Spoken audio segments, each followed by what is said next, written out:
Hello and welcome to Simon Tech Notes. My name is Christian and I'm part of the technical support team here. In this video, we will be going over Modbus Master, TCP, and RTU in relation to the Simon PLC. For starters, I'm going to open up Cycon Software, which is the universal application for Simon PLC families. For starters, we should probably go over the COM parameters for governing serial and TCP. So within the project tree, if you go to PLC parameter, you'll notice that there's a channel 1, which is for RS-232, and then you can just declare the COM parameters here, ignoring station number. Channel 2, ignoring station number, this is for RS-422, 485, declare your COM parameters. And last but not least, the Ethernet tab, which you will declare your IP address, subnet, and gateway. Also, you will need to declare special programs for both master TCP and RTU. So if you right click and then on the program part branch of the project tree, click new program, you'll notice that we have Modbus RTU master program and a Modbus TCP master program. Both of those are located right here. For your convenience, I've already had this set up. For each of them, you will have to declare the slot on what card in the PLC setup is actually confirming the master program. So in mine, the CPU will be confirming the master program. So slot 0 is the appropriate choice for the CPU. You would want to pick the right slot in case you're using a serial card or an Ethernet card somewhere else within the PLC configuration. So if it's slot 4, you're going to go ahead, do the drop down and pick slot 4. But for convenience sake, I'm going to go ahead and pick slot 0. There is a caveat here. The PLCS cannot do Modbus TCP master by default. You will need to get an Ethernet card. So the PLCS Ethernet master module program will never be slot 0 because it cannot perform TCP master by itself. So this will definitely always have to be slot 1 through 11 because it will have to be an Ethernet card. Going forward, if you just want to start talking to Modbus addresses without any control, you're going to go ahead and press add. And then once you press add, you'll have a configuration set up like this. My destination station, so this means that I'm talking through serial, so I'm talking through channel 1, so RS-232. I'm looking at destination station 0. I'm talking to my 0 Modbus registers starting at 1. I'm looking at 1 word size data count, and I'm going to store that to device M00. So this is a bit, and I'm going to be starting it in M00. By default, it does not it transmits automatically.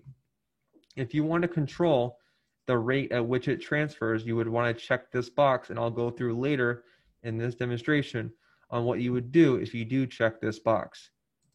Likewise, with Ethernet, you're going to do the same procedure. But the only difference is you declare the IP address of the station you're going to be talking to. So you would click new, type in the IP address, and then you would have a station like this. And then just as a reminder, you will have to pick a different slot for this because the Ethernet card will never be slot 0. So just like the serial, you will have a station number you're going to be targeting. You're going to be either reading one of these variable types. So I just chose by default read coil status. So those are my 0 Modbus addresses. I'm starting at address 1, so 0001, data size of 1, so 1 bit, and that's going to store to device L20 the bit. And then by default, it transmits automatically. So if you don't want it to transmit automatically by default, go ahead and check this box. Now, if you checked that box and you want to control the rate at which it transfers data, I recommend you opening up the help file, going to PLC instruction, and then pulling up these 2 help files for reminders. One is called send and one is called receive. Send sends information from the master station to the slave station. Receive gathers information from the slave station and brings it to the master station. So let me go through the configuration of those instructions right here.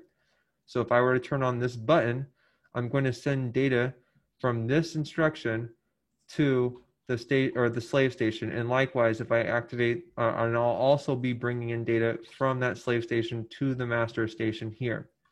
So just to go over the format of these instructions, PID refers to the program identifier. So the program identifier can be found within these little brackets over here. So 0 refers to 000. Likewise, if you see the 1 down here, these 1s refer to this program right here. Now you'll be looking at this odd character in the middle. You see I have H0000. So this is actually addressing which channel I'm talking through and which frame number I'm talking to. So 00 for talking to the serial program means I'm talking through channel 1, which is what I'm going to be doing. And then 00 here refers to the frame number. So I'm talking through channel 1, RS-232, and I'm talking through the frame number 00, which is this one right here. And then I'm going to see the result of my communication, not the result of moving data, but the result of the communication, COM result, in M100. Remember, the device where the data is being stored is actually M00 and the Modbus address 0001. Likewise, I can also do this with receive. Receive will have the same structure, just pick a different COM result so you don't have overlapping data registers. And then when I get into TCP, it's literally the same method. You just need to make sure that when you are looking at this odd variable in the middle, this H variable, you are looking at, instead of just 00 for channel 1 and 01 for channel 2, these first two zeros refer to which data server you're talking to. So if you have multiple ones, so this would be 00, this would be 01, and then you would have a 02, a 03. You can have all the way up to 50. You can have a bunch of them.